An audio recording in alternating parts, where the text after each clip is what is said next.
Okay, now that we've seen how common and clinically significant inpatient hyperglycemia is, it's time to shift our focus from identifying the problem to manage it. In this part 2 of the series, we will define safe glucose ranges for hospitalized patients and explore practical strategies to achieve effective control without causing harm.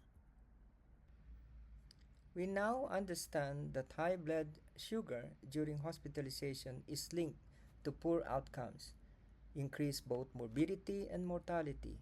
But if we lower it too aggressively, we run the risk of hypoglycemia, especially in older or critically ill patients. That's why it's essential to establish safe blood sugar targets to aid healing, prevent complication, and protect patients from harmful hypoglycemia. The key question is that what range is truly safe? And do we have enough data to guide us? Now, the summary of early trials, most of them non-RCT or non-randomized controlled trials, showed that strict blood glucose control could reduce infections and improve survival starting from 1999 down to 2004. However, later trials in critically ill patients failed to confirm these benefits, mainly due to increased risk of severe hypoglycemia. This concern was confirmed in the 2009 NICE sugar trial, which found that the intensive glucose control arm or group of the NICE sugar study led to a worse outcome compared to a more moderate approach. Now, early studies like Fernari's cardiac surgery cohort and Vanderberg's Leuven surgical ICU trials suggested that intensive glucose control could reduce infections and mortality.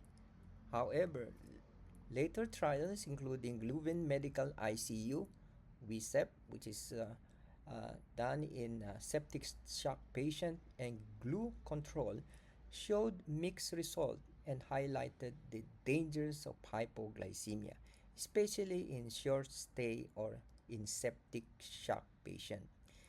The 2009 nice sugar trials was pivotal, revealing that tight glucose control actually increased mortality because of the increase in the incidence of severe hypoglycemia.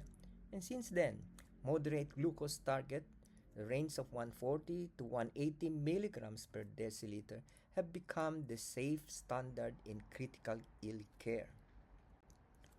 Now let's go to meta-analysis. In 2008, meta-analysis by Weiner et al.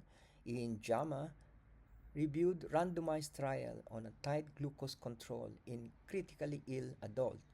It found that while intensive insulin therapy it did not significantly reduce hospital mortality, it was associated with marked increase in severe hypoglycemia. In the Grisdale et al. 2009 meta-analysis, this is pre-nice sugar study, reviewed 26 intensive care unit trials and found that tight glucose control, 80 to 110 milligrams per deciliter, reduced infection, kidney problems, and ICU stay, especially in surgical patients. However, it did not improve overall survival and significantly increased the risk of hypoglycemia. This finding lends to a more cautious glucose target in later guidelines. So here comes the nice sugar trial that was published in 2009, was a major multi-center study involving over 6,000 ICU patients across 42 hospitals in Australia, New Zealand, and Canada. It compared intensive glucose control with a range of 80 to 108 milligrams per deciliter with a more conservative target of equal or less than 180 milligrams per deciliter. The result shows that intensive control led to a more mortality and severe hypoglycemia without improving any clinical outcome. So in the nice sugar study, compared two blood glucose target in ICU patient, intensive control 81 to 108 milligrams per deciliter in blue curve, and conventional control equal or less than 100 milligrams per deciliter in red curve. On your right, the Kaplan-Meier curve in the nice sugar showed a lower survival in the intensive glucose group, confirming higher mortality risk. As mentioned earlier, the nice sugar study found that intensive glucose control in critically ill patients led to higher mortality and more severe hypoglycemia compared to conventional control. And this is a subgroup analysis of the nice sugar study that showed consistently lower survival in intensive group with an odds ratio of death of 1.14. These findings supported a shift towards safer, moderate glucose targets in ICU care. So the nice sugar study trials showed that intensive glucose control targeting 81 to 108 milligrams per deciliter in critically ill patients did not improve outcome and led to more hypoglycemia. So, a more moderate range of less than 100 milligrams, 180 milligrams per deciliter with an average of 144 milligrams per deciliter resulted in a lower 90-day mortality, supporting safer, less aggressive glucose management in ICU. So the question, are there risks to tight glucose control with IV insulin? The answer is yes. Insulin carries risks beyond hypoglycemia. It stimulates the sympathetic nervous system, increasing stroke volume, which may be harmful in acute myocardial infarction. It can also cause shift in potassiums and phosphate levels. Older studies suggest possible pro-mitogenic effects. Importantly, intensive insulin protocol can strain ICU nursing resources due to competing clinical priorities. Now, this table outlines how the nice sugar study influenced hospital blood sugar management. It leads to a change in the international guideline favoring more relaxed glucose target for ICU patients. Today's recommendation suggests keeping the blood glucose under 180 milligrams per deciliter instead of tightly regulating it between 81 to 108 milligrams per deciliter.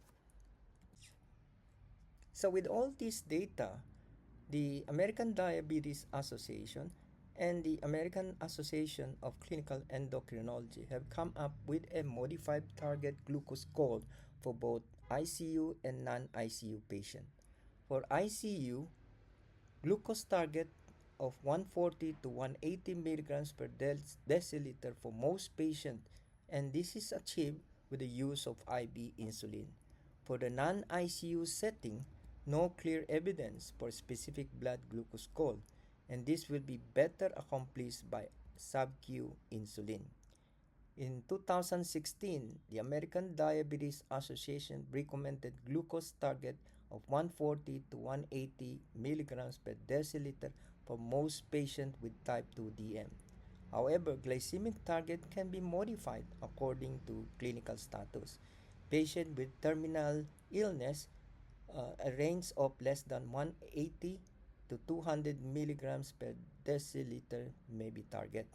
To avoid hypoglycemia, reassess if blood sugar level lowered to less than 100 milligrams per deciliter. And finally, the American Diabetes Association recommended a blood glucose target of 100 to 180 milligrams per deciliter since 2022 up to 2025 for non-critically ill patient or hospitalized patient, provided it can be achieved safely without significant hypoglycemia. Well, this guideline is based on observational studies, mainly cohort and case control design, and expert clinical opinion, earning the evidence Grade B.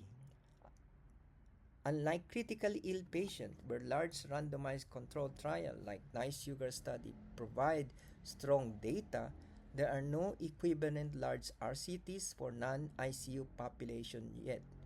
So recommendations rely on real-world evidence and clinical consensus. Now that we established the recommended blood glucose range for hospitalized patients, especially the shift towards a safer 140 to 180 milligrams per deciliter range, it's time to explore how we reach those targets in practice. This brings us to a key component of managing diabetes in hospitalized patients with insulin therapy. In the upcoming third section or session, we will unpack the main insulin regimen used in hospital setting when each approach is appropriate and how to protect patients from both high and low blood sugar. Again, thank you very much for listening.